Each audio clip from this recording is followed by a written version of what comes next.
Revenge is a dish best served cold, but for Mark Jacobs it was about to be served on the polished white marble floor of a luxury car dealership.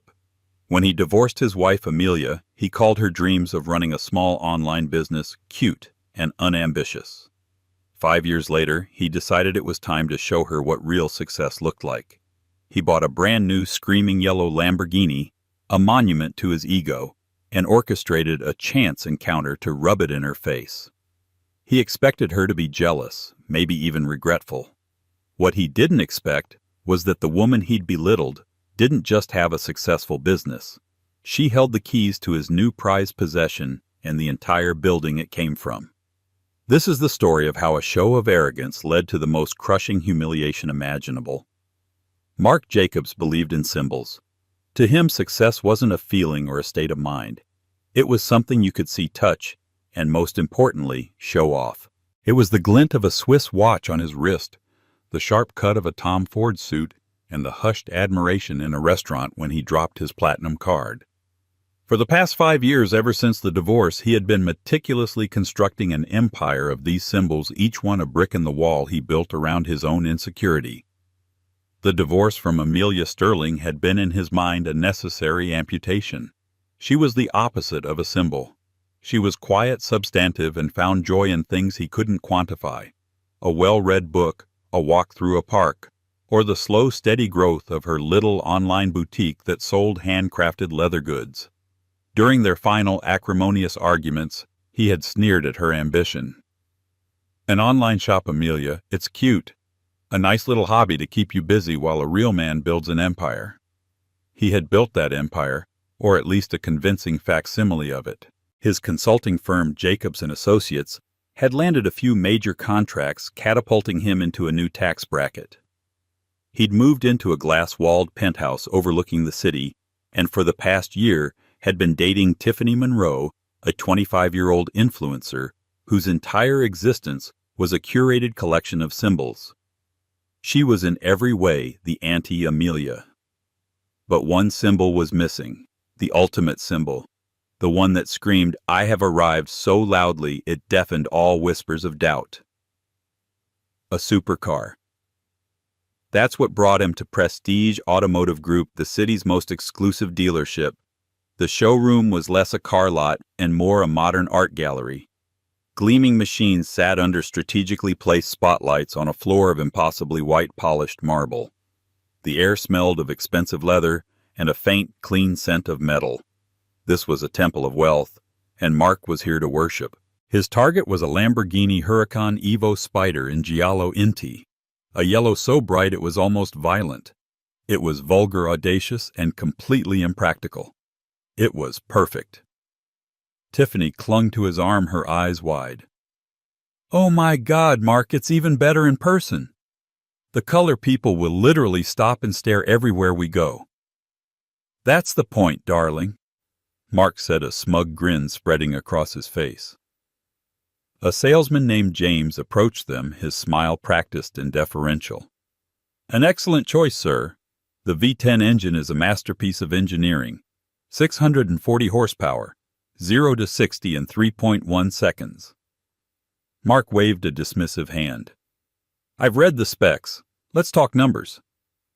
He enjoyed the dance of negotiation not because he needed a discount, but because it reinforced his position of power. He made James work for the commission, questioning every fee, every add-on before finally agreeing to the full sticker price with a sigh, as if he were doing them a favor. As he signed the paperwork in a glass-enclosed office, his mind wasn't on the six-figure wire transfer. It was on Amelia. He pictured her in her modest, suburban home, the one she'd insisted on keeping after the divorce.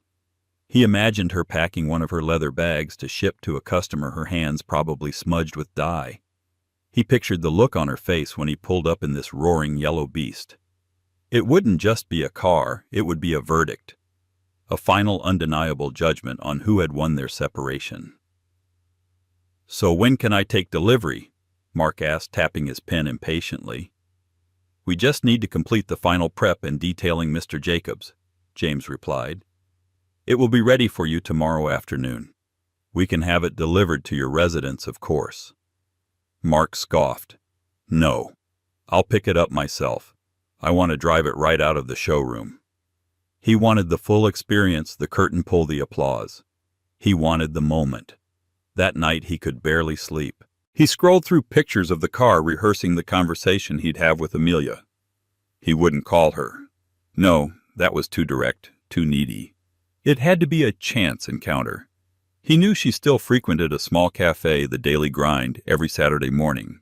It was a habit from their marriage he'd always found tedious. Now it was the perfect stage for his triumph. He would park the Lamborghini right out front, the yellow so loud it would be impossible to ignore. He'd walk in feigned surprise and then, with Tiffany on his arm, deliver the killing blow with casual condescension. "Mark, are you listening?" Tiffany's voice broke through his reverie. She was sitting up in bed looking at him with a pout. "I asked what our first post should be. A boomerang of the Doors going up or a cinematic reel with a Drake song?" Mark smiled. She was beautifully simple. "Both, darling," he said, pulling her close. "We'll do both." He was no longer just Mark Jacobs' successful consultant. Tomorrow he would be reborn as Mark Jacobs, the man who had everything. And he would make sure the one person who he felt had ever doubted him would be there to witness it. Saturday morning dawned bright and clear, a perfect day for a public execution of an old life. Mark spent 2 hours getting ready. He chose a pair of designer jeans, a crisp white shirt, left artfully unbuttoned at the top, and a pair of sunglasses that cost more than Amelia's entire monthly mortgage. Tiffany, a vision in a white sundress, looked like she had been born to be passenger seat decoration. Picking up the car from Prestige Automotive Group was everything he had dreamed of. The staff gathered as his Huracan was driven onto a central turntable under the showroom's main chandelier. They applauded. James handed him a carbon fiber key box with the reverence of a religious offering. The moment Mark fired up the V10 engine, the showroom vibrated with a deep guttural roar. It was the sound of victory. He drove with the top down the engine's symphony, echoing off the downtown skyscrapers. Every red light was an opportunity for people to stare, to take pictures, to openly gawk at his success. Tiffany was in heaven, phone in hand, documenting every second for her legion of followers. "This is literally the best day of my life," she squealed over the engine's noise. "It's just the beginning," Mark yelled back, feeling a surge of adrenaline. He timed their arrival at the Daily Grind perfectly. 10:30 a.m. He knew Amelia would be there, likely tucked into a corner booth with a book and a cappuccino. He did 2 slow passes before finding the perfect parking spot directly in front of the cafe's large picture window, angled just so. The car took up nearly 2 full spaces. It was an obnoxious, arrogant parking job, and it was entirely intentional. The engine's roar as he shut it off caused half the people in the cafe to look up. He let the scissor door rise slowly, a piece of mechanical theater, before stepping out. He took off his sunglasses, scanned the cafe, and there she was. Amelia Sterling looked almost exactly the same. Her brown hair was tied back in a simple but elegant knot. She wore a simple gray sweater and jeans. She wasn't looking at the car. She was engrossed in a paperback, a half-empty cup of coffee beside her. For a fleeting second, a pang of something unfamiliar, nostalgia, regret hit him, but he crushed it instantly. This was not the time for weakness. "Showtime," he whispered to Tiffany. He pushed open the cafe door, a small bell tinkling overhead. He strode in, positioning himself near the counter as if to order, and then turned, feigning a sudden shocking realization. Amelia Sterling, is that really you?" He said, his voice a little too loud for the quiet space. She looked up from her book, her expression unreadable. There was no shock, no awe, not even annoyance, just a placid, neutral recognition. "Hello, Mark." "I can't believe it," he continued, walking over to her booth. Tiffany trailed behind him, a confused but smiling accessory. "What are the odds of all the places in the city? How have you been?" "I've been well," she said, placing a bookmark in her novel. Her calmness was unnerving. He had expected a flustered reaction, a quick glance out the window at the car, some sign that his display had registered. He got nothing. "This is my girlfriend Tiffany," he said, gesturing grandly. "It's so nice to finally meet you," Tiffany said, her voice sugary sweet. "Mark has told me so much about you." "Has he?" Amelia's eyes met Mark's for a brief moment, and he saw a flicker of something amusement. Pity had angered him. "Yeah, well, things have been pretty crazy," Mark said, leaning against the booth. "Business is booming. We just moved into the new penthouse at the Grandview, and well, you probably saw the new toy I just picked up out front." He jerked a thumb toward the window. Amelia's eyes followed his gesture. She glanced at the garish yellow Lamborghini for no more than 3 seconds before her gaze returned to him. "It's very yellow," she said, her tone flat. "Very yellow." That was it. He felt a surge of frustration. "It's a Huracan Evo Spider.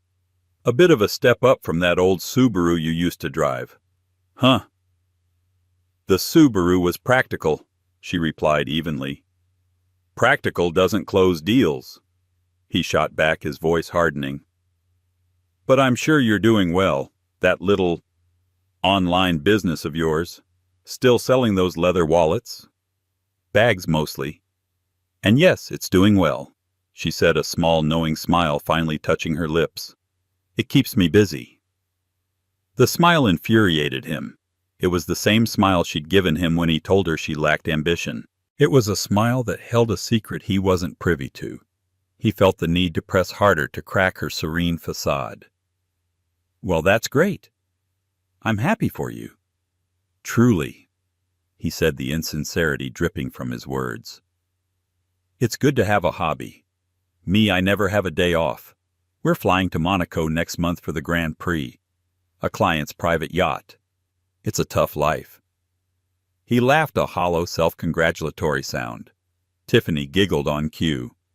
"Mark works so hard. He deserves to spoil himself."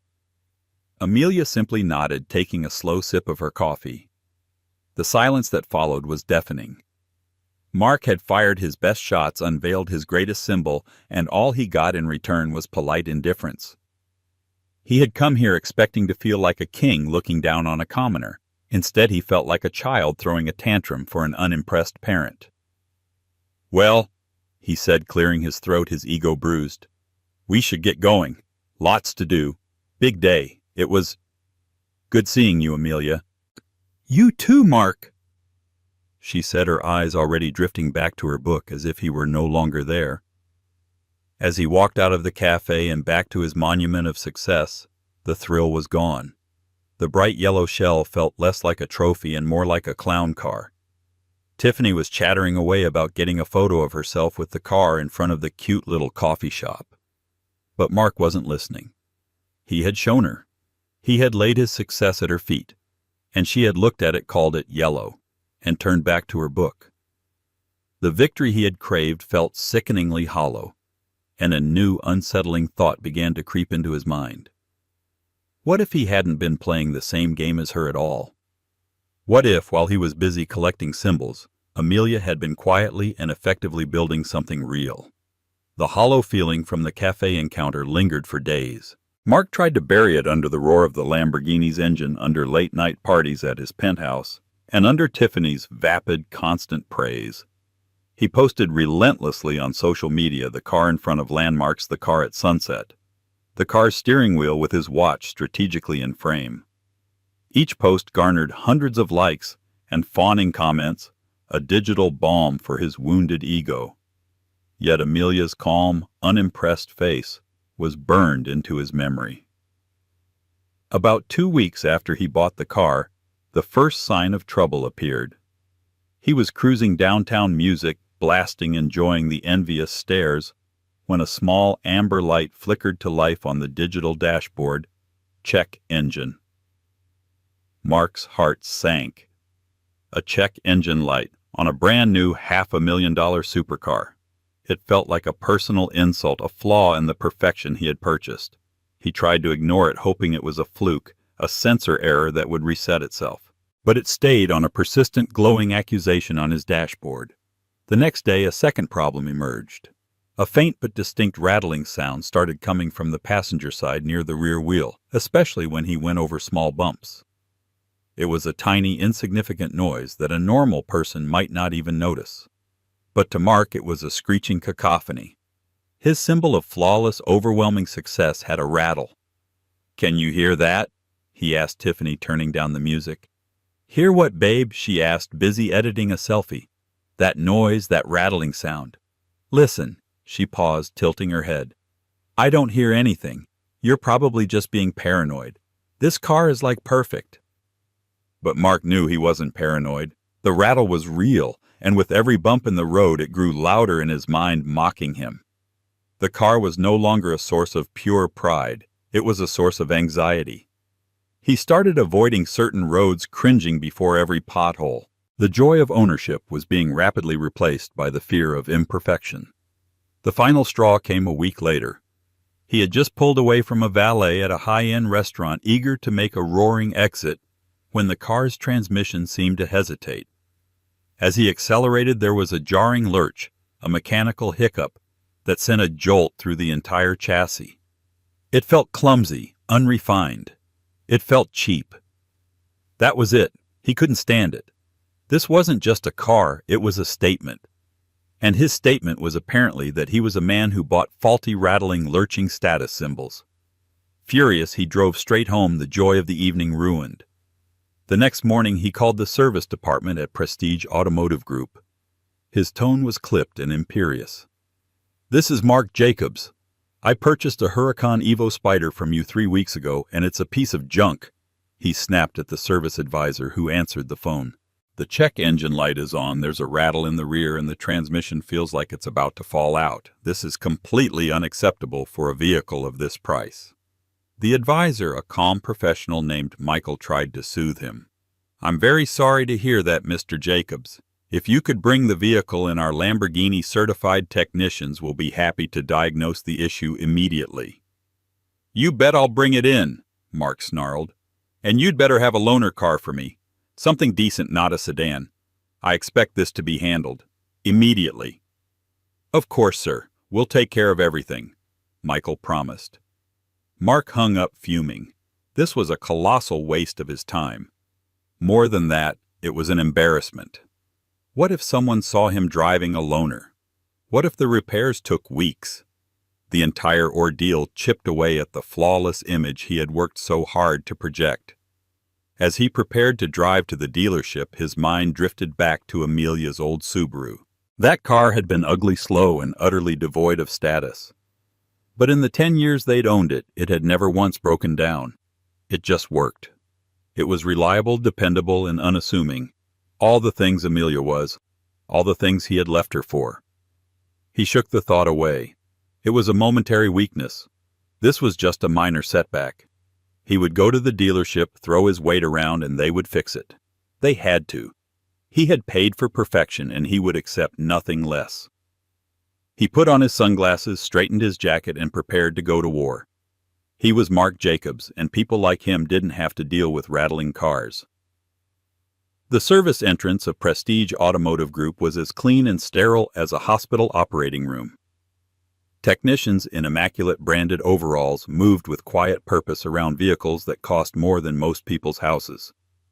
Mark, however, was in no mood to appreciate the professionalism. He strode into the service reception area like a storm front, his face a mask of thunderous indignation. He bypassed the line and slammed his carbon fiber key fob onto the marble counter in front of Michael, the advisor he had spoken to on the phone. "Mark Jacobs, the yellow Lamborghini, the one that's falling apart." Michael, a man in his late 40s with a perpetually patient expression, didn't flinch. "Good morning, Mr. Jacobs. I'm sorry you're having issues. If you'll just give me a moment to pull up your file."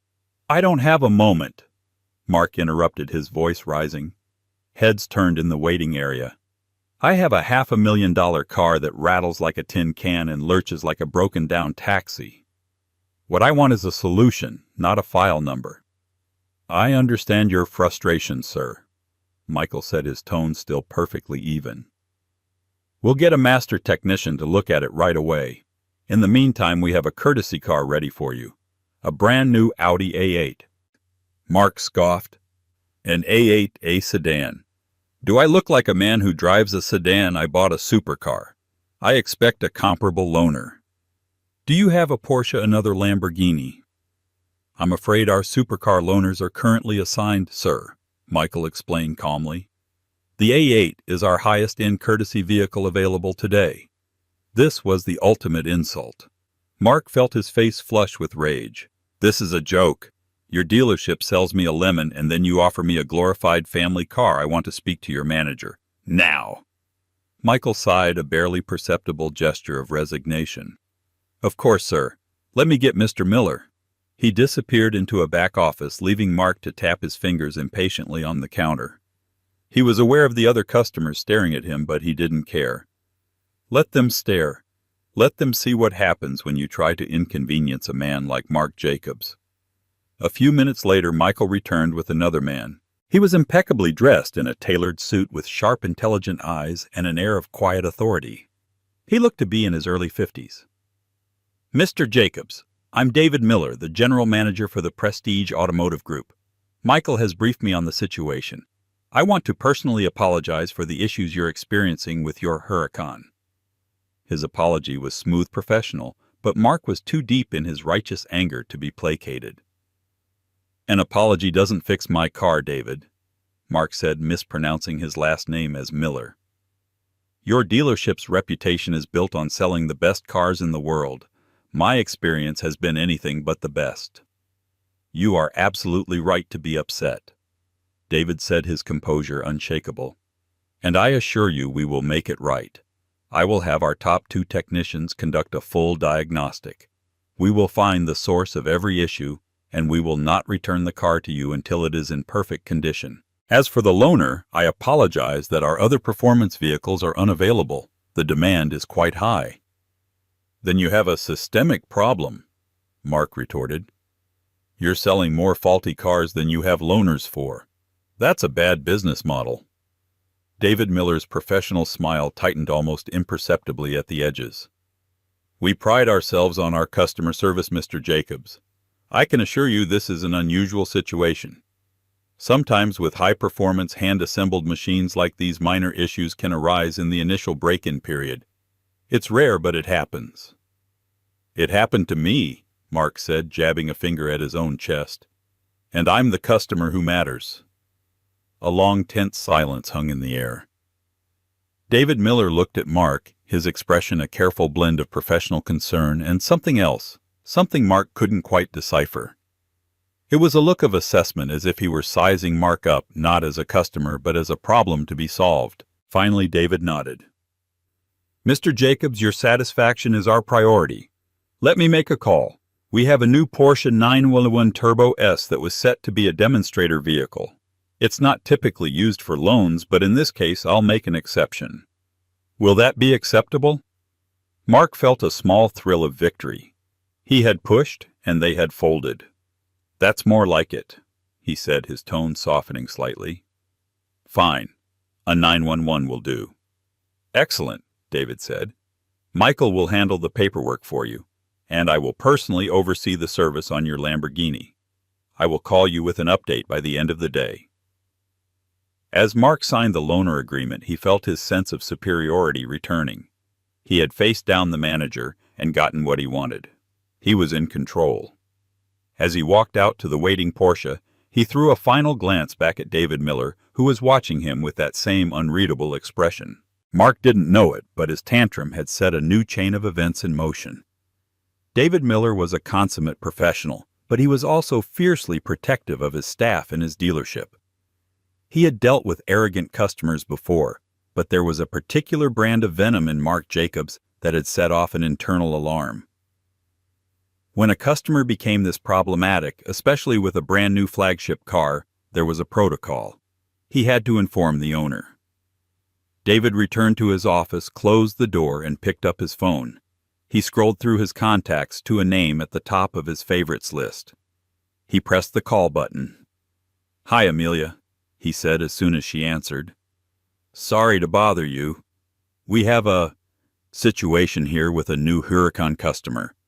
I think you're going to want to hear about this one." Amelia Sterling sat in her office, a bright, airy space that overlooked a bustling workshop.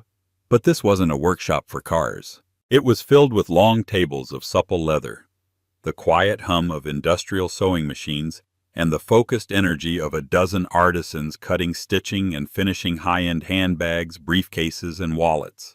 Her company, Sterling and Hyde, had grown far beyond the little online shop Mark had mocked.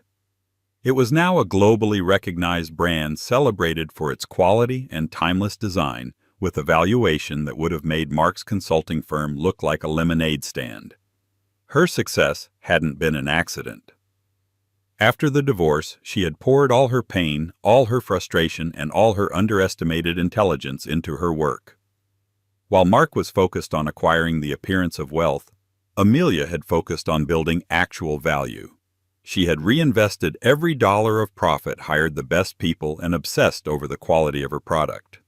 Her biggest investment, however, had been a secret she kept from almost everyone. A few years ago, using the substantial profits from Sterling and Hyde, she had started diversifying.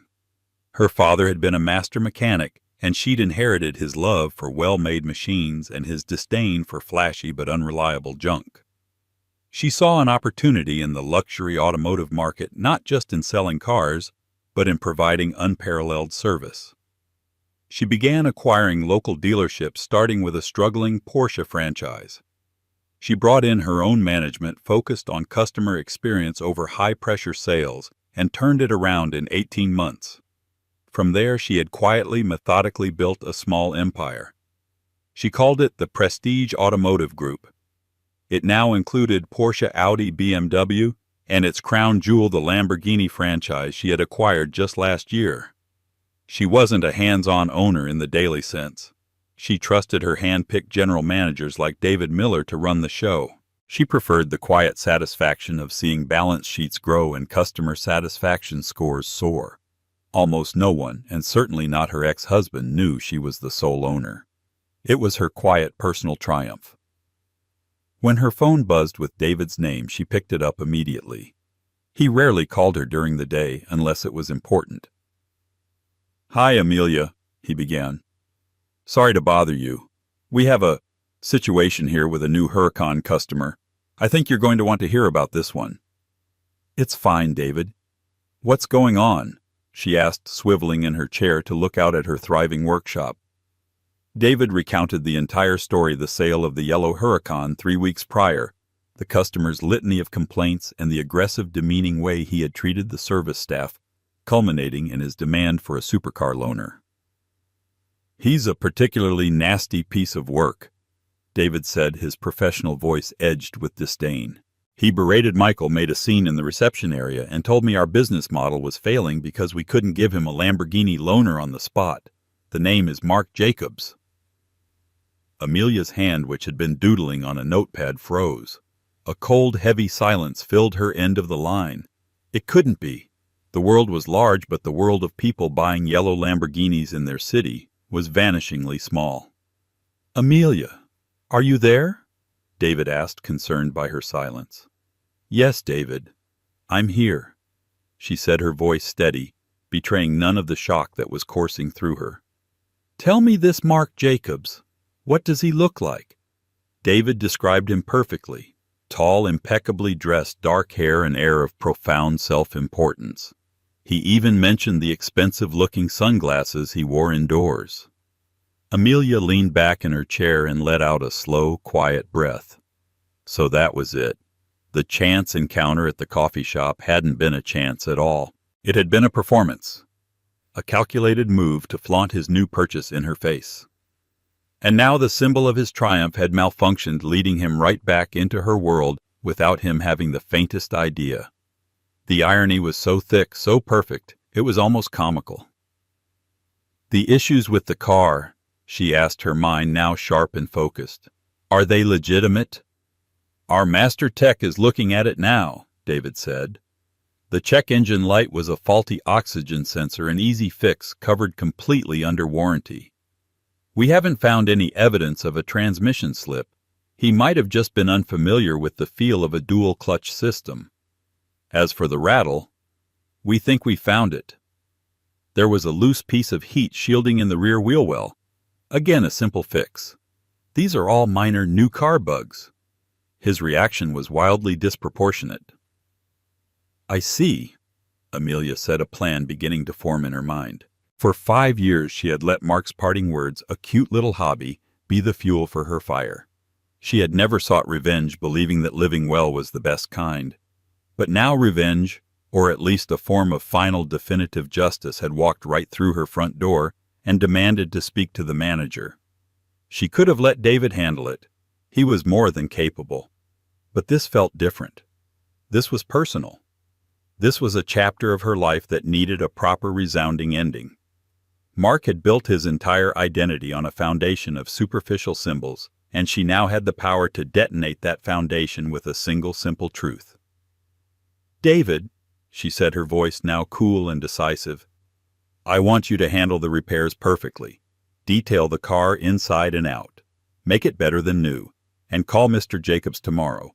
Tell him the car is ready, but that due to the extreme nature of his complaints, the owner of the dealership group wants to meet with him personally to apologize and ensure he is satisfied before he takes delivery. There was a pause on David's end. The owner, you mean? You want to meet him? Yes, Amelia said. I'll be there tomorrow at 3 p.m. Don't tell him my name. Just say that the owner, Ms. Sterling, will be meeting him. Let's see how he responds to that. Understood, David said, a hint of admiration in his voice. He knew there was a story here, but he was professional enough not to ask. After she hung up, Amelia stood and walked to the large window of her office. She looked down at the beautiful, tangible products being created by the company she had built from nothing. Then she thought of Mark, a man so insecure he needed a car to scream his worth to the world. She didn't feel anger anymore. She felt a profound sense of pity, and a quiet, steely resolve. Tomorrow she wouldn't be meeting him as his ex-wife. She would be meeting him as the architect of a world he desperately wanted to be a part of, but could never truly understand. The next afternoon, Mark Jacobs walked back into the Prestige Automotive Group dealership with a swagger. The call from David Miller had been music to his ears. Not only was his car fixed in record time, but his complaint had apparently gone all the way to the top. The owner wanted to personally apologize to him. This was the level of service he deserved, the recognition he commanded. He imagined the owner would be an older man, some silver-haired tycoon named Mr. Prestige, who would shake his hand, offer him free service for a year, and thank him for holding them to a higher standard. He had even practiced his response, a magnanimous, I appreciate you taking this seriously. I'm a reasonable man, I just expect excellence. He found David waiting for him in the main showroom, standing beside the gleaming yellow Lamborghini. It looked flawless, even more brilliant than the day he'd bought it. Mr. Jacobs, David said with a polite nod, your car is ready. The technicians have addressed all the issues, and we've given it a full concours-level detail as our apology. Good, Mark said, running a hand over the car's perfect finish. It looks right, at least. Now, where's the owner? You said she wanted to see me. He had been surprised to learn the owner was a Ms. Sterling, picturing some stern, intimidating businesswoman in her 60s. Ms. Sterling is on her way down. She's just concluding a meeting in her office upstairs, David said, gesturing toward a sleek glass-paneled staircase that led to the second floor. Mark was impressed. An office in the dealership. This owner was clearly hands-on. He felt a swell of importance. He, Mark Jacobs, was a customer so significant that the owner herself was coming down to placate him. He spent a few minutes circling his car, admiring his reflection in the waxed paint, feeling the power of the moment. This was how the world was supposed to work. The powerful men like him were catered to. Then he heard the soft click of heels on the glass staircase. He turned, a self-satisfied smile already forming on his face, ready to graciously accept the apology he was owed. A woman was descending the stairs. She was dressed in a simple but exquisitely tailored navy blue dress. Her brown hair was tied back. Her expression was calm, composed, and utterly familiar. Mark's smile froze, then melted from his face. His brain struggled to process what his eyes were seeing. It was Amelia. His ex-wife. Amelia, who sold leather bags online. Amelia, who drove a Subaru. What in God's name was she doing here? His first panicked thought was that she worked here. He felt a surge of cruel, vindictive glee. This was even better than he could have imagined. He had come in to complain, and they had sent his ex-wife a saleswoman or maybe a receptionist to deal with him. The universe was truly on his side. She reached the bottom of the stairs and walked toward him. David Miller stepped aside respectfully. "Amelia," Mark blurted out, a mocking laugh already bubbling in his throat. "What are you doing here? Did they really send you out to handle customer complaints now? Working your way up in the world, are we?" Amelia stopped a few feet from him. She didn't flinch at his insult. Her calm, steady gaze met his. "Hello, Mark," she said, her voice clear and even, carrying easily in the quiet showroom. "I see you've met my general manager, David." Mark's brain stuttered. "My general manager." The words didn't compute. He looked from Amelia to David, who was watching him with a completely neutral expression. You're what?" Mark stammered. Amelia gave a small, almost imperceptible smile. "I heard there was an issue with your car. I wanted to make sure it was resolved to your satisfaction." The pieces began to click into place with agonizing slowness, each one a hammer blow to his ego. The name David had mentioned on the phone, Ms. Sterling. Her calm amusement at the cafe. Her complete lack of surprise now. It was impossible. It was a nightmare. "You're Ms. Sterling," he whispered, the words catching in his throat. "I am," she confirmed. "Amelia Sterling. I own the Prestige Automotive Group, this dealership, the Porsche and Audi centers down the road too. That little online shop did better than you ever imagined." The world tilted on its axis. The bright lights of the showroom seemed to dim. The air grew thick and heavy, making it hard to breathe. He looked at the screaming yellow Lamborghini, his ultimate symbol of success over her, and saw it for what it was. A gaudy toy he had bought from his ex-wife's store. He hadn't been showing off his success to her. He had been personally handing her a massive check funding the very empire that was now dwarfing his own. His entire sense of self, the carefully constructed edifice of superiority he had built over the last 5 years, crumbled to dust in a matter of seconds. He saw the scene at the cafe with horrifying new clarity, his arrogant boasting, his condescending questions, her quiet, knowing smile. She hadn't been indifferent. She had been entertained. He wasn't a king showing off to a commoner. He was the court jester performing for the queen, and he hadn't even known it. He looked at David Miller, who was now watching him with an expression of faint professional pity. He thought of Michael, the service advisor he had berated. They all knew. They all worked for her. "We've fixed the faulty sensor in the heat shield," Amelia continued, her voice bringing him back to the crushing reality of the moment. "There was nothing wrong with the transmission. It's a high-performance clutch. It feels different. Perhaps you should read the owner's manual. David can show you where it is." Every calm professional word was a dagger. She wasn't yelling, she wasn't gloating. She was simply stating facts, and her composure was more humiliating than any tirade could ever be. Mark stood there speechless. His face burned with a shame so profound it felt like a physical illness. He had wanted to show Amelia he had won. Instead, she had revealed in the most devastatingly quiet way possible that he had never even been in the race. He was nothing. A loud, obnoxious customer in her flawlessly run business. "Is there anything else we can help you with, Mr. Jacobs?" Amelia asked, her tone polite, professional, and utterly final. He couldn't speak. He just shook his head, grabbed the key fob from the counter, and practically fled to the car. He fumbled with the door, the elegant scissor mechanism now feeling impossibly clumsy. He slumped into the driver's seat, the smell of expensive leather now choking him.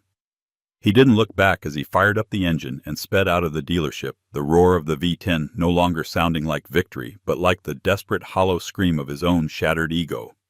Mark drove aimlessly, the city lights blurring into streaks of crimson and gold through his unfocused eyes. The Lamborghini, once a resonant chamber for his pride, now felt like a sarcophagus.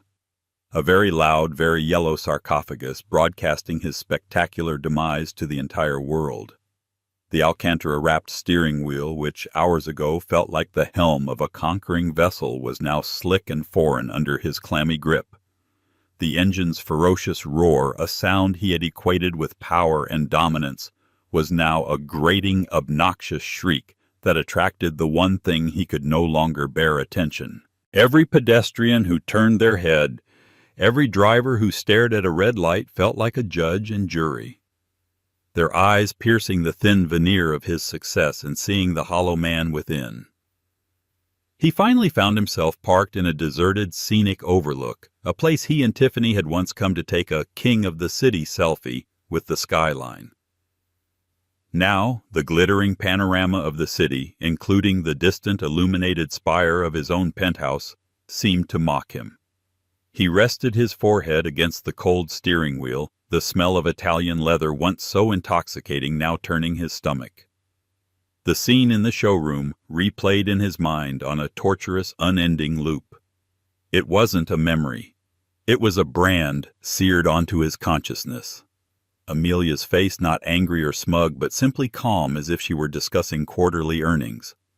Her words precise and devastating, "I own the Prestige Automotive Group." The respectful step back David Miller had taken. The sudden horrifying realization that every employee in that building, from the salesman who sold him the car to the technician who fixed the rattle, answered to her. They had all witnessed his pathetic, arrogant performance. He had strutted into her kingdom, puffing up his chest, and demanded to speak to the queen, all while believing she was a peasant in a distant village.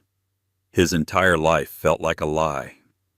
The consulting firm, built on a foundation of unshakable bravado, now seemed fragile. His confidence had been his primary asset, and Amelia had just bankrupted it. He thought of Tiffany. Oh God, Tiffany. Their entire relationship was transactional. He provided the lifestyle, the symbols, the social currency, and she provided the beauty, the youth, the validation. But his currency had just been revealed as counterfeit. What would happen when she found out the story was too good, too deliciously ironic, not to spread like wildfire through their social circles? He wasn't the powerful Mark Jacobs anymore. He was a punchline. Across town, Amelia Sterling was also driving. Her journey, however, was not aimless. She was heading home. Her vehicle of choice was a dark gray Porsche Taycan Turbo S, a car that represented a different kind of power. It was electric, and as it sliced through the city streets, it was almost completely silent. The absence of a roaring engine left space for thought, for reflection. The silence was its strength. She had received a call from David Miller shortly after Mark had fled the dealership, his tires squealing in a final impotent display of aggression. "I have to say, Amelia," David had said, a rare note of genuine amusement in his professional voice, "in my 25 years in this business, that was the most satisfying customer interaction I have ever witnessed." The look on his face, it was a masterpiece. "Just ensure his file is noted, David," she had replied, her voice even. "He's to be treated like any other customer from now on, professionally and politely. No more, no less. His money is green." There was no thrill of victory coursing through her veins, no giddy desire to gloat. Instead, she felt a profound sense of lightness, as if a weight she hadn't fully realized she was carrying had been lifted. For 5 years, Mark's parting insults and his utter dismissal of her potential had been a small sharp pebble in her shoe. She had built her life and her businesses as a response, proving him wrong in a dialogue only she could hear. Today the dialogue had become public, and it was over. She had closed the book. Arriving at her home, the warm, inviting house filled with books, art, and the comfortable scent of worn leather from her workshop, she felt a deep sense of peace. This was real. The feel of the worn oak floors under her feet, the sight of her sleeping dog on the rug, the quiet satisfaction of a day's work well done. These were the things that constituted her life, not the fleeting admiration of strangers on the street. The fallout for Mark was as swift and brutal as his humiliation had been. The following week he drove the Lamborghini not to Prestige Automotive, but to a rival high-end consignment shop. He couldn't bear the thought of facing Amelia's employees again. The dealer, sensing his desperation, gave him a lowball offer. Mark took it without argument, the six-figure loss a tangible price for his hubris. The story reached Tiffany 2 days later. A friend of a friend who worked in detailing at Prestige had recounted the entire glorious tale. Tiffany didn't confront him with tears or accusations of deceit about his past.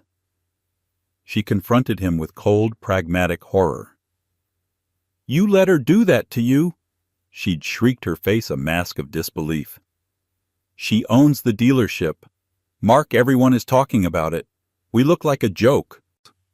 He saw then with chilling clarity that she was never with him. She was with the idea of him, the penthouse, the Lamborghini. The moment the symbol was tarnished, the connection was severed. She packed her bags that night, her departure less an emotional breakup and more a strategic business divestment. His professional life followed a similar trajectory. The unshakable, borderline arrogant confidence that had won him clients was gone, replaced by a nervous, haunted energy. Clients sensed it. Deals stalled. His empire, built on the shifting sands of perception, began to wash away with the tide. He had spent 5 years desperately trying to prove he was a winner. It took Amelia 5 minutes to show him he had fundamentally misunderstood the meaning of the word. He had been chasing the echo of success, the applause and the accolades, while she had been in the studio quietly composing the symphony. Amelia never saw Mark Jacobs again. She didn't need to. Her victory wasn't in his ruin, but in her own quiet contentment. She continued to build her businesses, to innovate, to lead with a steady hand. Her greatest revenge was not the look of utter devastation on his face in that showroom. It was the simple, peaceful pleasure of the next morning, walking into her leather workshop, the smell of her own success in the air. Her past a closed chapter, and her future an open, beautifully crafted book that was entirely and indisputably her own. What an incredible story of quiet confidence versus loud arrogance. Amelia Sterling proves that true success doesn't need to be shouted from the rooftops. It speaks for itself through hard work, intelligence, and integrity. While Mark was busy buying symbols of success, Amelia was busy building the very institutions he looked up to.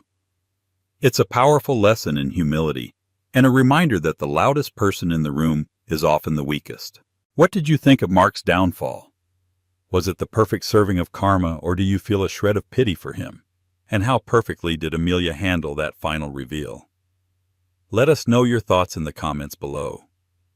If you love this story of karma and empowerment, show your support by hitting that like button, sharing it with someone who needs to see it, and most importantly, subscribing to our channel for more real-life drama and inspiring stories. Don't forget to ring that notification bell so you never miss an update from us. Thanks for listening, and we'll see you in the next story. The flashbulbs were a symphony of adoration, and Bentley Ashford was its conductor. Each blinding pop was a note of validation, a testament to his arrival. On his arm, Isabella Monroe was the perfect accessory, a goddess sculpted from victory and silk, her youth a vibrant contrast to the life he'd left behind. He smirked, the familiar curl of triumph on his lips.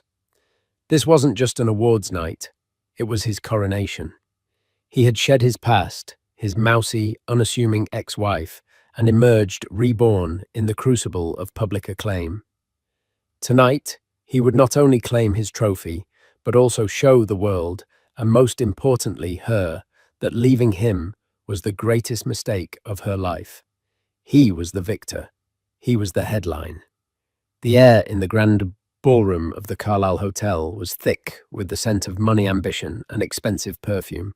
It was the night of the 85th Annual Golden Quill Awards, the most prestigious literary event of the year, where authors were treated like movie stars and words were weighed in gold. Bentley Ashford breathed it all in a deep, satisfying gulp of the atmosphere he now considered his birthright. His novel, Echoes of a Faded Dawn, was the literary darling of the season, a sprawling, melancholic masterpiece that critics had hailed as a once-in-a-generation voice. He was the frontrunner for the coveted fiction prize, the pinnacle of authorial achievement. He ran a hand over the lapel of his Tom Ford tuxedo, the fabric smooth and impossibly black. Beside him, Isabella squeezed his arm, her smile as bright and dazzling as the diamond necklace gracing her collarbone. "They're all looking at you, darling," she murmured, her voice a low, sultry purr. "Let them look," Bentley replied, his voice laced with a practiced, casual arrogance. He scanned the room, a king surveying his court. He saw Jonathan Franzen holding court in a corner, Zadie Smith engaged in animated conversation near the bar, and Stephen King, looking surprisingly unassuming, chatting with a group of publicists. These were his peers now. He belonged here. The past 18 months had been a whirlwind of calculated brilliance. He'd left Liliana, his wife of 12 years, with a single clinical conversation in their book-filled, slightly worn-out brownstone. The reason he'd given her was a cliché, wrapped in intellectualism. "We've diverged, Elle. Our creative and personal energies are no longer aligned." The truth, of course, was Isabella. He'd met her at a university guest lecture. She was a graduate student, 24 years old, with wide, adoring eyes and an insatiable appetite for the life he could offer.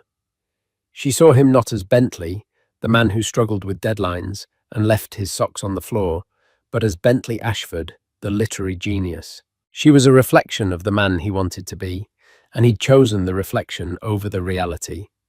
Liliana had taken it with a quiet, devastating stillness that had unnerved him more than any screaming match would have. She had simply packed her bags, her face pale and her eyes hollow, and disappeared from his life. Their divorce was swift and quiet, handled by lawyers. He'd heard through a mutual acquaintance that she had moved out of New York, somewhere upstate, to find herself, or some other such nonsense.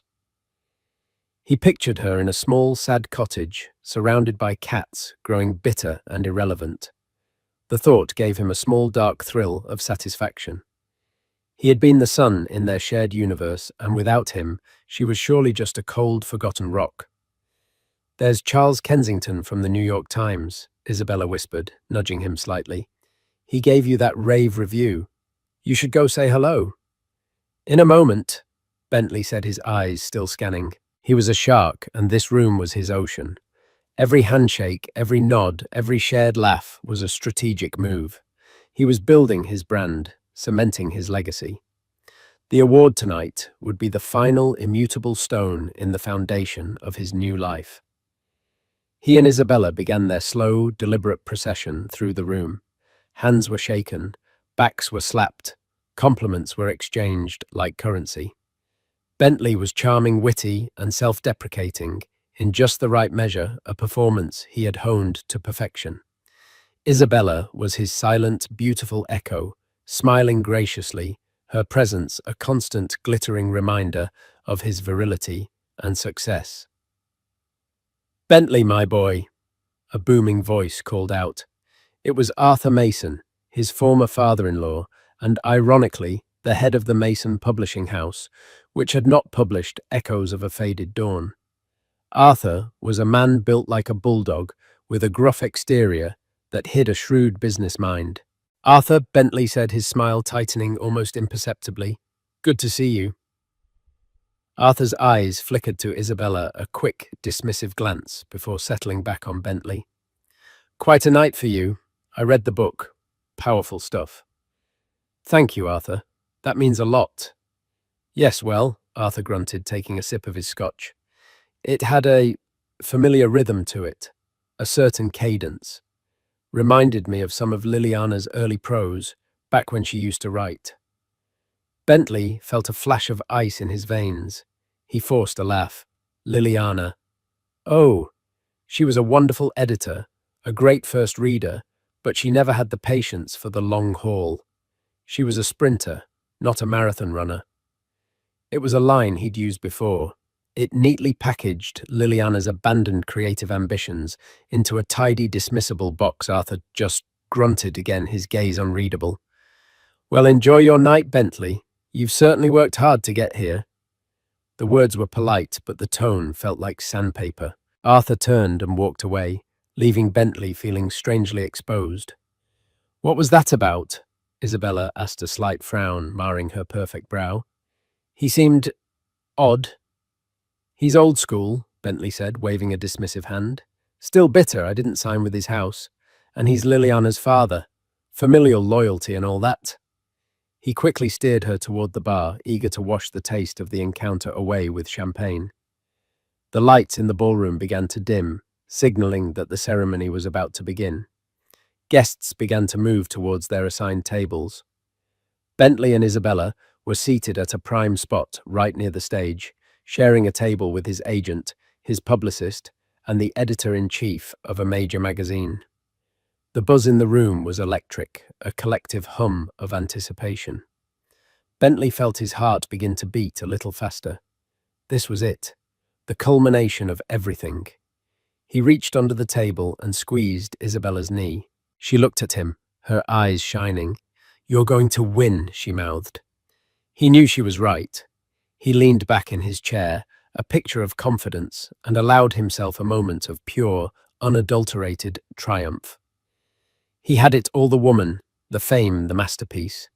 He was untouchable. He thought for a fleeting second of Liliana in her sad little cottage. He hoped with a savage sort of pity that she was watching the live stream, that she was witnessing his ascent. He hoped it was destroying her. It was then that a subtle shift occurred in the room's atmosphere. A quiet murmur started near the grand entrance, a ripple that spread outwards table by table. Conversations faltered, heads turned. The focused energy of the room suddenly found a new, singular focal point. Bentley followed the collective gaze, annoyed at the interruption. What could possibly be more important than the start of the ceremony? And then he saw her. The doors were being held open by two staff members, and framed in the doorway was a woman. No, not just a woman. She was a vision. She wore a gown of midnight blue silk that seemed to drink the light falling from her shoulders in a cascade of liquid elegance. A constellation of sapphires and diamonds glittered at her throat.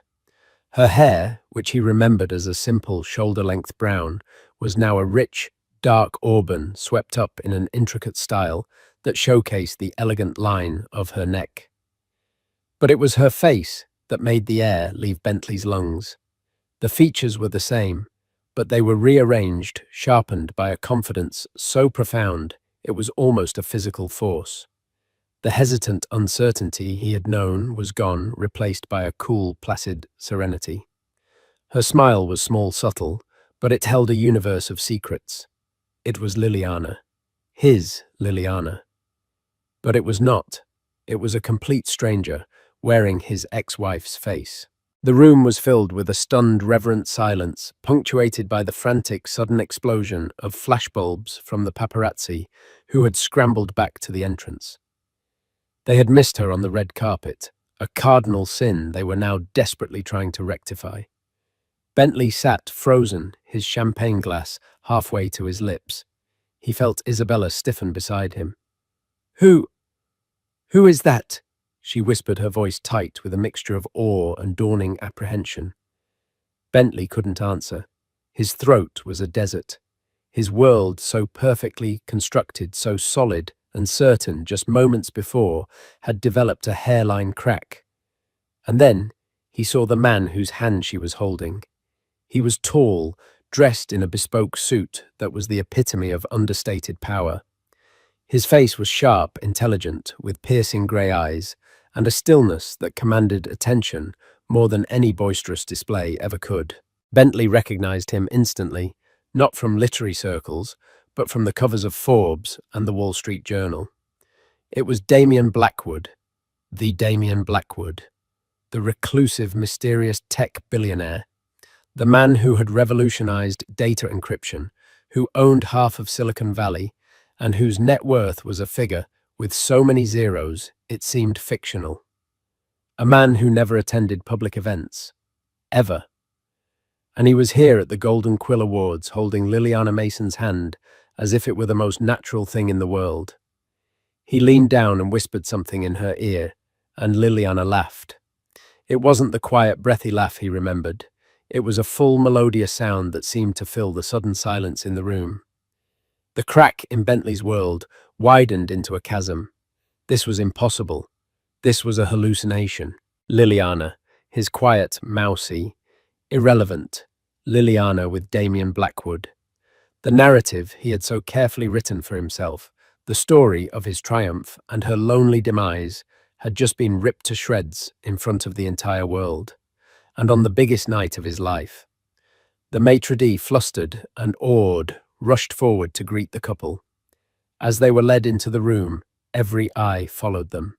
No one was looking at Bentley Ashford anymore. The conductor had lost his orchestra. The spotlight hadn't just moved, it had been stolen by a ghost from his past resurrected and shining with a brilliance he could never have imagined. The silence in the ballroom was a living thing, a palpable pressure that had replaced the earlier buzz of excitement. It was the kind of silence that follows a lightning strike when the world holds its breath, waiting for the thunder. Bentley felt it in his chest, a heavy, suffocating weight. His mind, usually a rapid-fire processor of wit and strategy, was a blank, static-filled screen. Liliana and Damien Blackwood moved through the room with an unhurried grace that only amplified their magnetic pull. They weren't just walking, they were gliding on a current of their own making. The whispers started then, a sibilant tide rising in their wake. "Is that Damien Blackwood? What is he doing here? And who is she? She's stunning. Wait, that's Liliana Mason, Bentley Ashford's ex-wife." That last exclamation, uttered by a well-known gossip columnist at a nearby table, was a gunshot in the quiet room. Heads swiveled from Liliana back to Bentley, their expressions a cocktail of shock, pity, and delicious Schadenfreude-fueled curiosity. Bentley felt hundreds of pairs of eyes on him, dissecting his reaction. He felt his face flush a hot, creeping tide of humiliation. He was no longer the man of the hour. He was a spectacle, a supporting character in a drama he hadn't known was being written. "Bentley," Isabella hissed, her voice sharp with panic. Her hand was gripping his thigh under the table, her nails digging into the fine wool of his trousers. "What is going on? Why is she here with him?" "I don't know."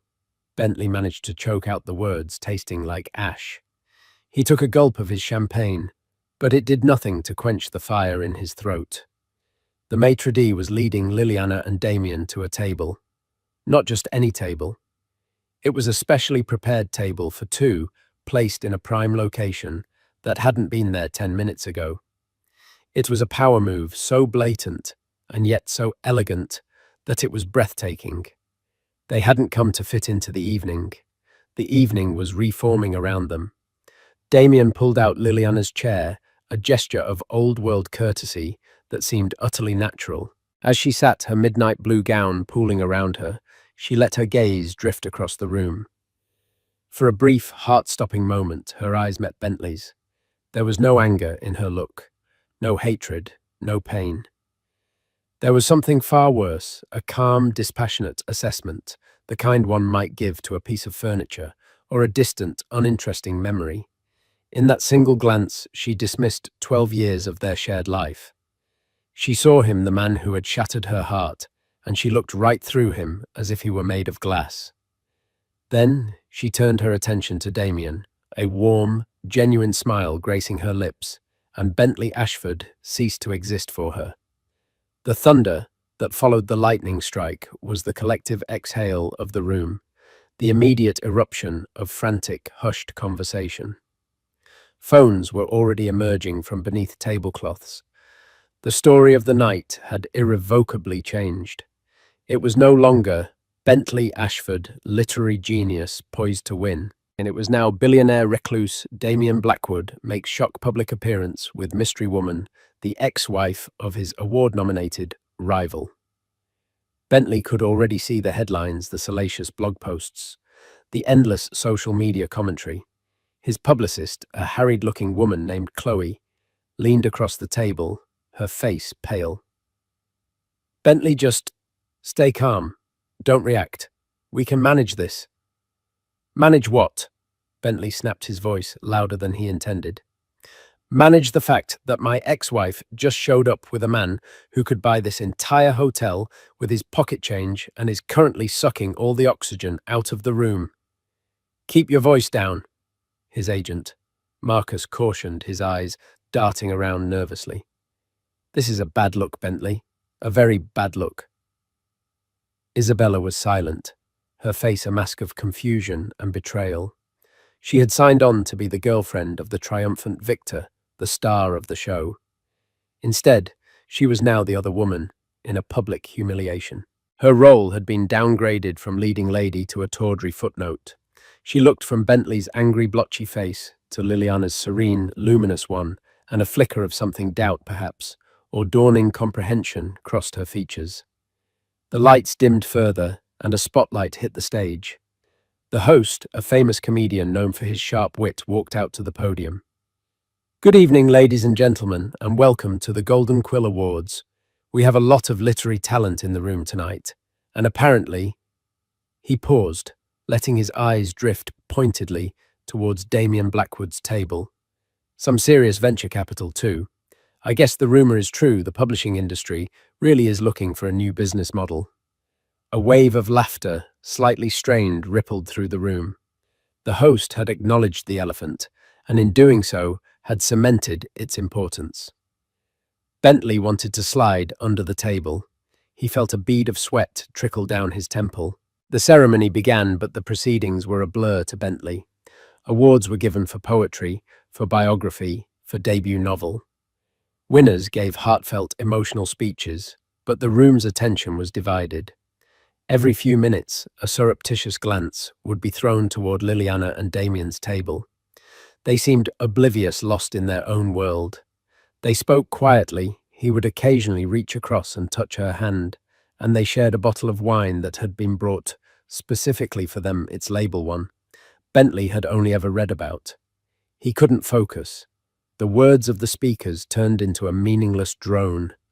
The applause was a distant roar. His mind was a maelstrom of rage, jealousy, and a terrifying, unfamiliar feeling of helplessness. How had this happened? The Liliana he knew was quiet, intellectual, and deeply insecure about her place in the world. She was the one who edited his manuscripts, who organized his research, who reminded him of appointments. She was the scaffolding that held up his genius essential, but meant to be unseen. The woman across the room was a different species entirely. She radiated a confidence that came from deep within, a self-possession that no amount of money or fame could buy. It was the one thing he could never give her, because his own confidence was a fragile construct built on external validation. He remembered her writing. Arthur was right. There was a cadence in Echoes of a Faded Dawn that was hers. He'd always told himself he was simply inspired by her, that he was elevating her raw, unformed ideas into true art. He'd read her journals, her abandoned short stories, absorbing her unique way of seeing the world, of phrasing a feeling. He saw it as a collaboration, albeit an uncredited one. He was the artist, she was the muse. But now, looking at the woman she had become, a dark, venomous thought slithered into his mind. What if he had it backwards? What if he was the parasite and she was the host? He pushed the thought away violently. It was absurd. He was the genius. The critics had said so. The next award, the presenter on stage announced, is for the highest honor in American letters, the Golden Quill for fiction. This was it, the main event. Chloe put a reassuring hand on his arm. Breathe, Bentley. This is your moment. No matter what else is happening, this is yours. Bentley straightened his tie and tried to compose his features into an expression of humble anticipation. He felt Isabella's hand, cold and clammy, find his again. The nominees were read aloud. His name was last met with strong, enthusiastic applause, though it felt muted compared to the buzz that still surrounded Liliana's presence. The camera panned to his face. He smiled, a tight, forced grimace he hoped looked genuine. The presenter, a celebrated actress with an Oscar on her mantle, tore open the envelope. The silence stretched thick and heavy. And the golden quill goes to... Bentley held his breath. His entire future, his entire sense of self, hung on the next few words. Catherine Park, for the last embers of winter. The world went white. For a moment there was no sound, only a high-pitched ringing in his ears. The applause that erupted for the other author felt like a physical blow. He saw Catherine Park, a quiet, unassuming woman in her late 60s, gasp and cover her mouth, tears welling in her eyes. Her table erupted in joy. His table was Sant. Chloe's hand fell from his arm. Marcus stared at the stage, his face grim.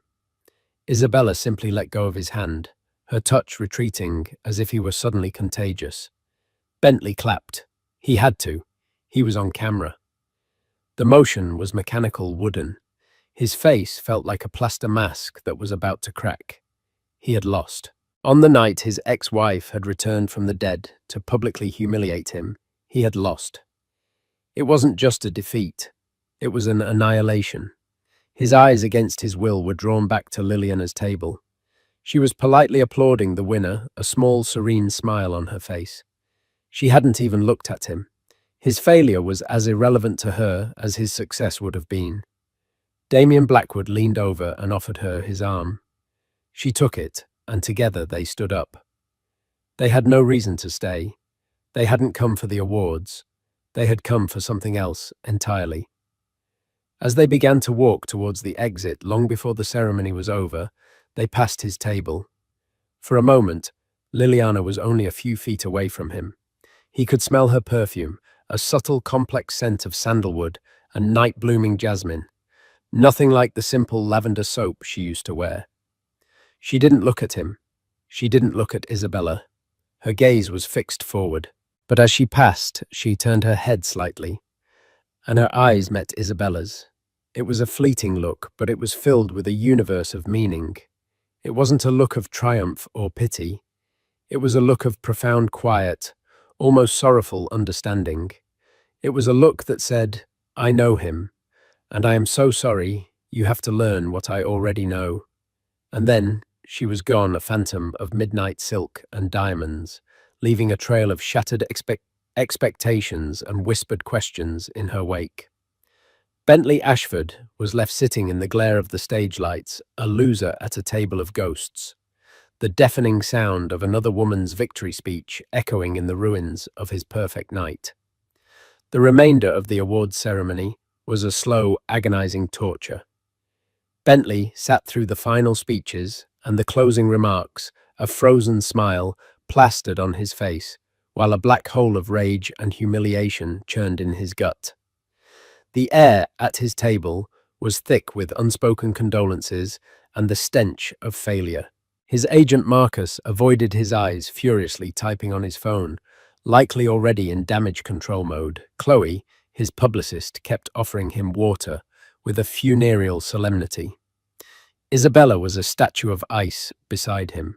She had withdrawn completely, her vibrant energy extinguished. The diamond necklace that had looked so triumphant earlier now seemed like a glittering noose around her neck.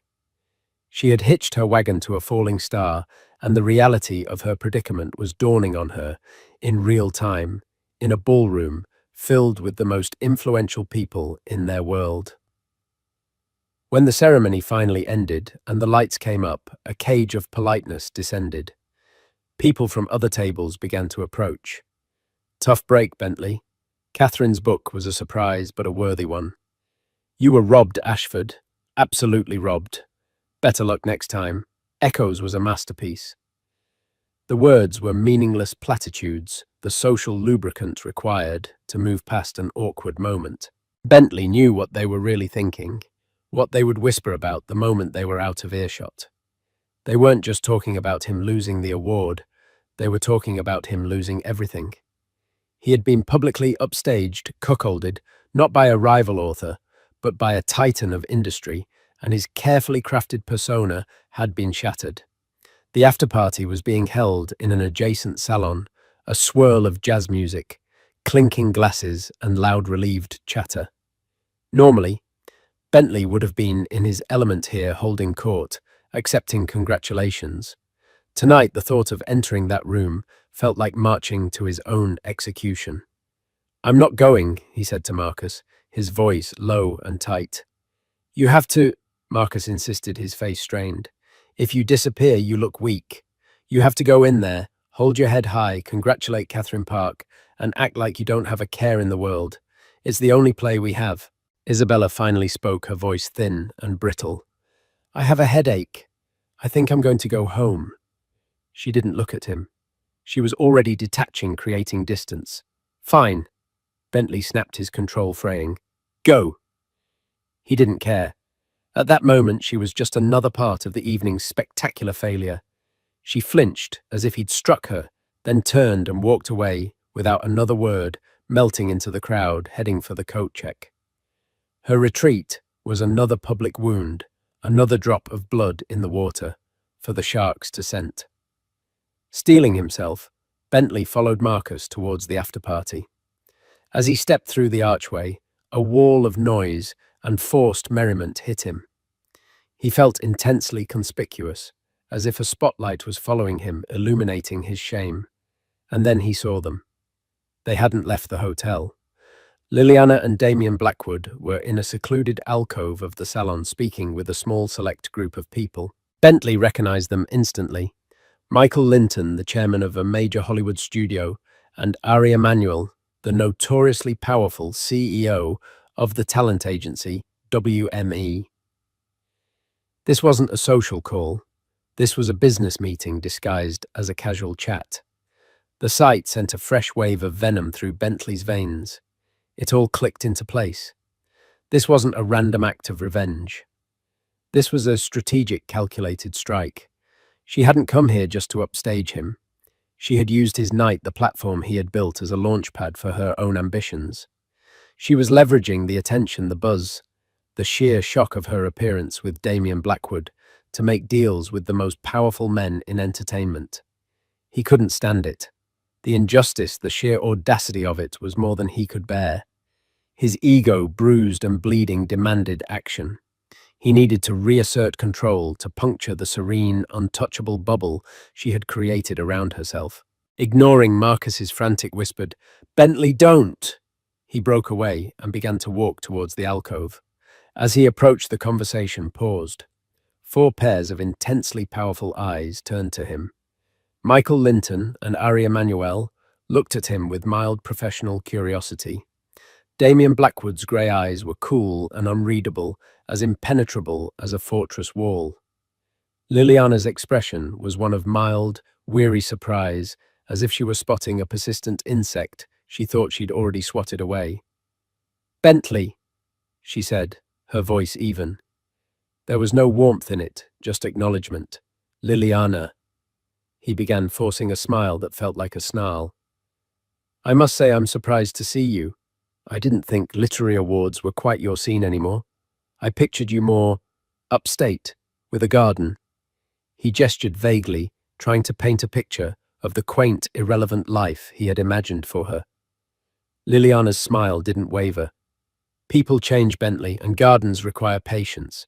It turns out my talents were better suited to a different kind of cultivation." Her eyes flickered briefly towards Damien and the other men. Bentley pressed on, fueled by a desperate need to land a blow. "And you've certainly found a powerful benefactor." He let the word hang in the air, weighted with insinuation. He glanced at Damien Blackwood, a direct challenge. "Damien, an unexpected pleasure. I wasn't aware you were a connoisseur of modern fiction." Damien Blackwood didn't rise to the bait. He simply inclined his head slightly. "I'm a connoisseur of brilliance, Mr. Ashford, in any form it takes." His gaze rested on Liliana with an admiration so genuine it made Bentley's stomach clench. "And Liliana is one of the most brilliant people I've ever met." The compliment was delivered with such quiet sincerity that it completely disarmed Bentley's insinuation. It wasn't a boast. It was a statement of fact. Bentley turned his attention back to Liliana, his voice dripping with condescension. Well, I'm glad to see you've landed on your feet. After everything, I was worried. This finally seemed to elicit a flicker of a real emotion from her, a spark of something that looked like pity. You were never worried, Bentley, she said, her voice soft, but carrying a devastating clarity. You were relieved, there's a difference. The truth of it hit him like a punch to the gut.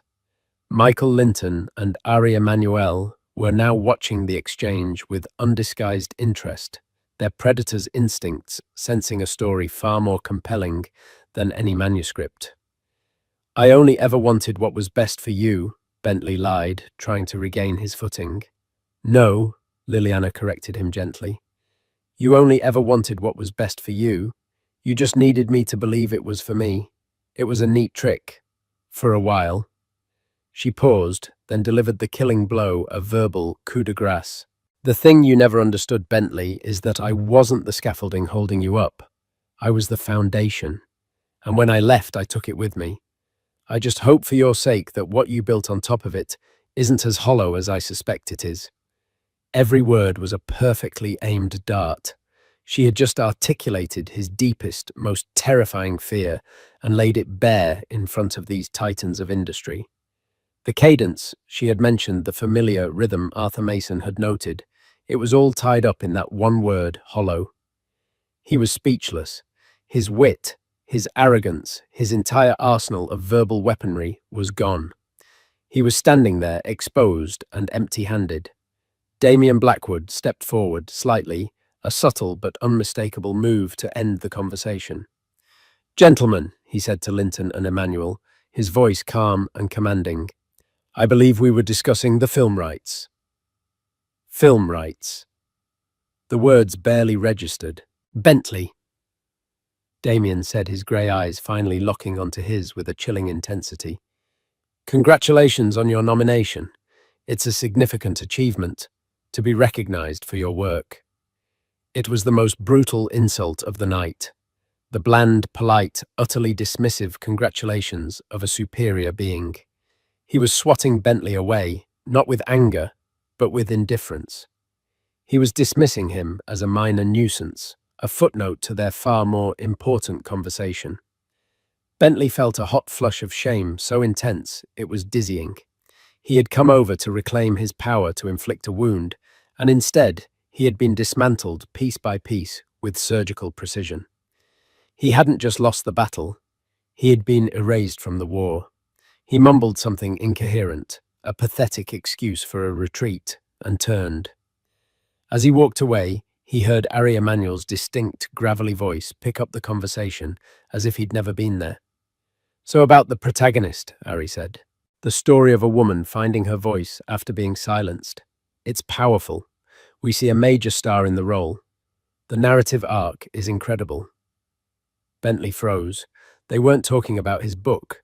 They were talking about hers, about her life, about the story he had tried so hard to erase. His humiliation was now complete. He was not only the villain in her story, he was a footnote in the lucrative deal being made about it. He stumbled through the crowd blind to the faces deaf to the music and fled the party, escaping into the cold, indifferent New York night. The next morning, Bentley awoke to the aggressive grey light of a New York hangover. His head throbbed in time with the city's distant sirens. The tuxedo from the night before was crumpled in a heap on the floor of his sterile minimalist apartment, an apartment he'd chosen specifically because it was the aesthetic opposite of the warm, cluttered brownstone he had shared with Liliana. Isabella was gone. There was no note, just an empty space on the pillow beside him, and the faint, lingering scent of her perfume, a ghost of his failed triumph. He stumbled to the kitchen and fumbled with the espresso machine, his hands shaking. He needed caffeine, but what he really craved was validation. He needed to see his name in print, to see the narrative of the night spun in his favor. Perhaps some critics would argue he was robbed. Perhaps the focus would be on his literary merits, not the red carpet drama. With a trembling finger, He tapped open the browser on his phone. The New York Times, the arts section. The headline was a punch to the face.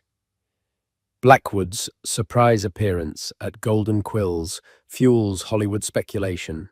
Liliana Mason, ex-wife of nominee Ashford at center of mystery deal.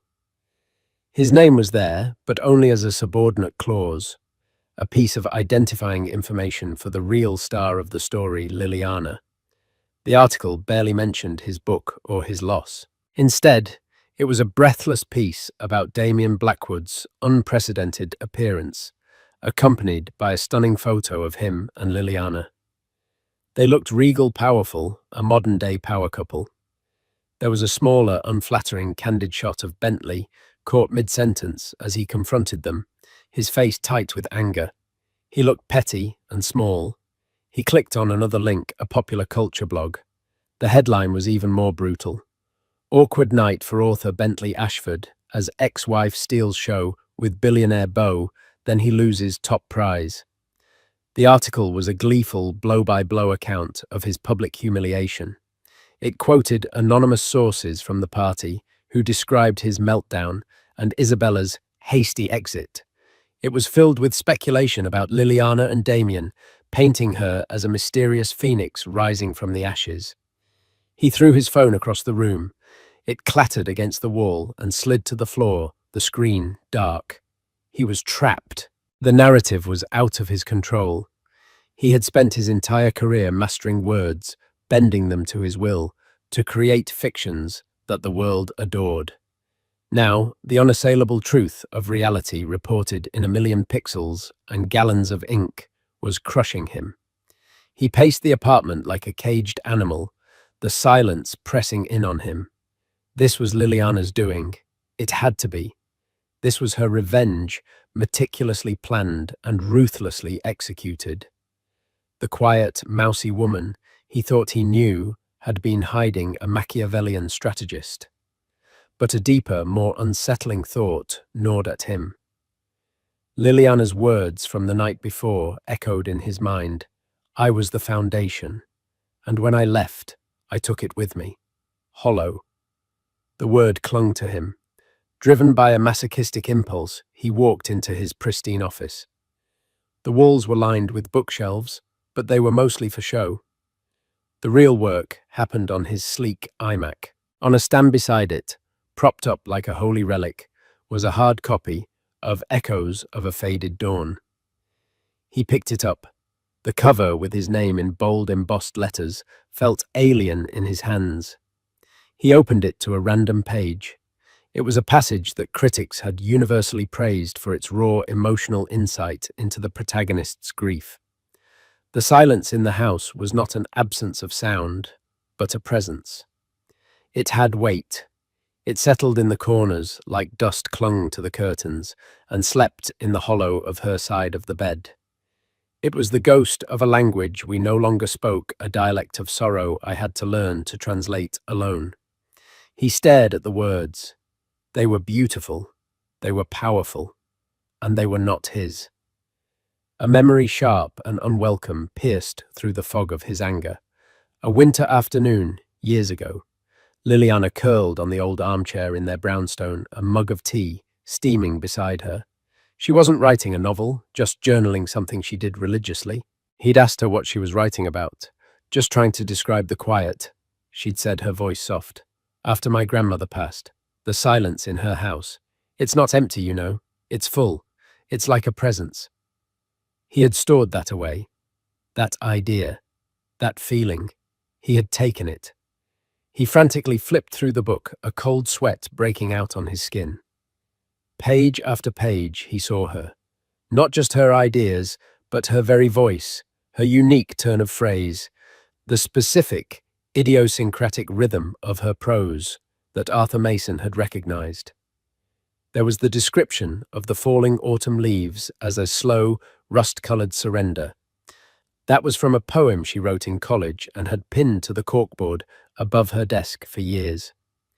There was the protagonist's habit of organizing her books by the emotion they evoked, not by author or genre. That was Liliana's quirky system, something he used to tease her about. The central metaphor of the novel, the echoes of a past life that shaped the present, was the core theme of an unfinished short story. She had let him read a story she had abandoned after he'd told her it was a little too sentimental, a bit naive. He had lied. He'd seen its potential, its power, and he had discouraged her so he could claim it for himself. He had convinced himself it wasn't theft. It was inspiration. It was alchemy. He was the genius who could take her raw, unrefined emotions and shape them into art. He was the sculptor, and she was the clay.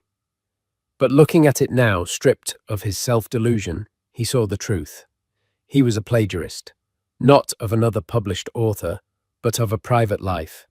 He had stolen the soul of his own wife and sold it to the world as his own. The book wasn't a masterpiece. It was a meticulously crafted forgery, hollow. The truth was a physical sickness. He stumbled to the bathroom and wrenched his body, trying to expel the poison of his own deceit. When he was done, he gripped the sink, staring at his reflection in the mirror. The man looking back at him was a stranger. His face, which yesterday had seemed handsome and successful, now looked gaunt and haunted. His eyes were filled with a desperate, panicked fear. He finally understood. Liliana's revenge wasn't the public spectacle at the awards night. That was just the opening act. Her true revenge was this moment, this private, solitary reckoning. She didn't need to expose him. She knew that his success was built on a lie so profound that it would eventually consume him from the inside out. She had let him build his gilded cage and then simply walked away, leaving him to realize he was trapped inside it alone. His phone buzzed from the other room. He ignored it. It buzzed again and again. A frantic, insistent rhythm. Finally driven by a sliver of desperate hope that it might be Isabella calling to reconcile, he retrieved it from the floor. The screen was cracked, but it lit up with a string of texts from his agent Marcus. "Call me now. A journalist just contacted me. A guy named Marcus Thorne. No, not me, another Marcus. He's asking about your early drafts. He's asking about Liliana's old writings. Someone talked Bentley. He says he has copies of her journals. Bentley, for the love of God, call me. What the hell is going on?" The blood drained from his face. It wasn't just a private reckoning anymore. The ghost he had tried to contain within the pages of his book was breaking free. The foundation Liliana had taken with her was beginning to crumble, and the entire hollow edifice he had built was about to come crashing down on his head. Bentley awoke to the aggressive grey light of a New York hangover. The tuxedo from the night before was a crumpled heap on the floor of his sterile minimalist apartment. Isabella was gone.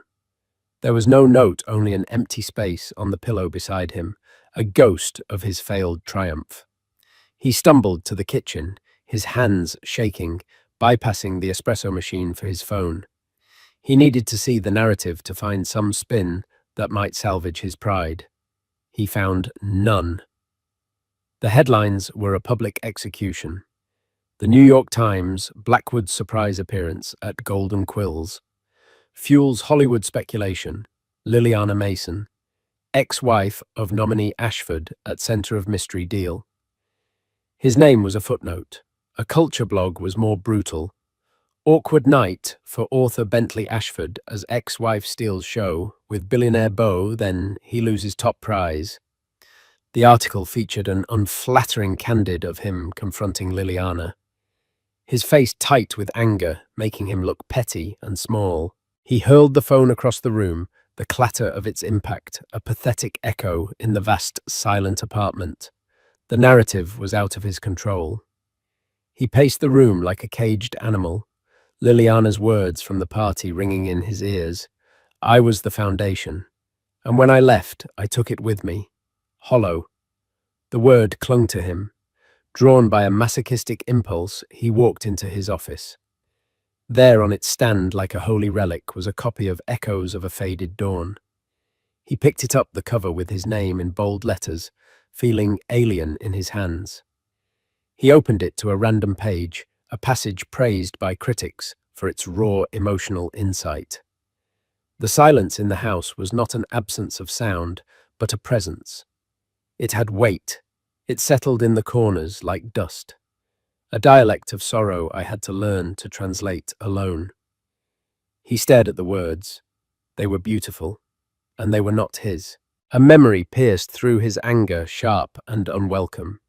Liliana, years ago, curled in an armchair, telling him about the quiet in her grandmother's house after she passed. "It's not empty," she had said. "It's full. It's like a presence." He had taken it. He had taken her grief and called it his genius.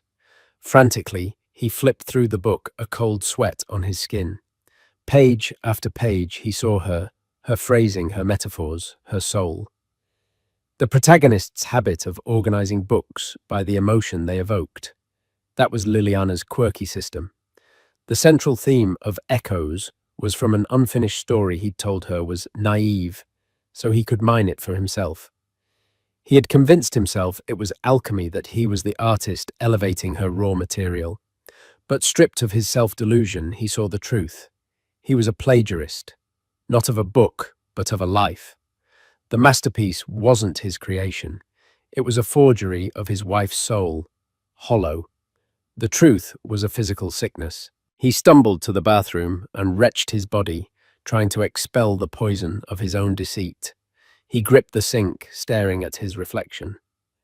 The man looking back was a stranger, his face gaunt and haunted. He finally understood Liliana's true revenge. It wasn't the public spectacle. It was this private, solitary reckoning. She had let him build his gilded cage and then simply walked away, leaving him to realize he was trapped inside it alone. His phone buzzed from the other room, a frantic, insistent rhythm. He retrieved it from the floor.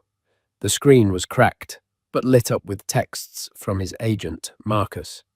"Call me now. A journalist just contacted me. Marcus Thorne. He's asking about your early drafts. He's asking about Liliana's old writings. He says he has copies of her journals. Someone talked Bentley. Bentley, for the love of God, call me." The blood drained from his face. This journalist wasn't a gossip columnist. He was a career ender. Bentley dialed, his hands slick. "Tell me this is a joke," he whispered. "I wish I could." Marcus's voice was grim. "This guy Thorne has scans of Liliana's journals. He read me passages over the phone. They were verbatim Bentley." The silence in the house was not an absence of sound, but a presence. That exact line. "He's giving us 24 hours to comment before he publishes." There was a damning pause. "Is it true?" Bentley's silence was his confession.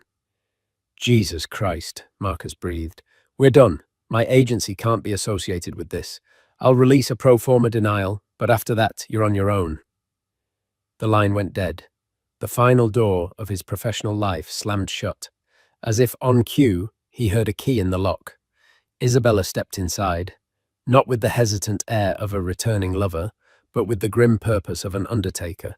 She carried an empty tote bag. "Isabella," he began. "Don't," she said, holding up a hand. She walked past him to the bedroom and began methodically collecting her things. "What are you doing?" he asked, his voice cracking. She faced him, her eyes clear and cold, all adoration replaced by a profound disappointment. "Last night," she said, when she looked at me, "your ex-wife, she didn't look angry. She looked sorry for me. I didn't understand it then, but I do now. She knew who you were, and she knew I was about to find out." A bitter laugh escaped her. "I was such a fool. I believed it all, the genius, the masterpiece. I thought I was part of your story, but I was just a prop you used to hurt her." "That's not true." He pleaded the words, sounding false even to him. "Isn't it?" she replied, her voice soft with a sad finality. "You don't love me, Bentley. You love how I made you feel. You love the reflection I showed you. But the man in that reflection isn't real." She zipped her bag and walked to the door. "Is the book a misunderstanding, Bentley?" she asked, her voice laced with a final chilling question. "Or is it just the one lie you finally got caught telling?" She didn't wait for an answer. She walked out, closing the door gently behind her.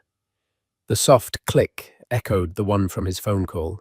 He was utterly alone now, stripped of his award, his reputation, his agent, and his lover. He was just a hollow man in an empty apartment, waiting for the world to learn the truth. The story broke, not with a bang, but with the devastating precision of a surgeon's scalpel. Marcus Thorne's article in The Atlantic, titled "The Echo in the Room," laid Bentley's literary theft bare. It wasn't an accusation, it was an autopsy. Side-by-side comparisons of Liliana's private journals and Bentley's published prose were irrefutable. The piece was impeccably researched, quoting old friends who remembered Liliana's unique voice, and even her father Arthur Mason, who simply stated, "My daughter is, and always has been, a brilliant woman. I'm glad the world is finally getting a glimpse of it." The professional fallout was immediate and absolute.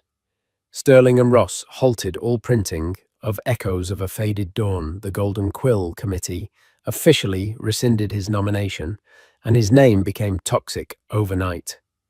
Bentley retreated into a self-imposed darkness in his apartment, a ghost in the life he'd built, haunted by the constant, silent pulse of notifications on his phone, each one another nail in his career's coffin. In stark contrast, Liliana Mason's star ascended. She remained elegantly silent on the scandal itself, a move that amplified her dignity. Her power move came a week later with the announcement of a major media deal. At its heart was her own memoir, its title, A Quiet, Brilliant Reclamation, A Different Kind of Dawn. She gave a single, poised television interview. She spoke with profound intelligence about the journey of finding one's own truth and the silencing of creative voices, but never once uttered Bentley's name. He was simply a chapter I have closed. Bentley watched from his darkened living room, finally understanding.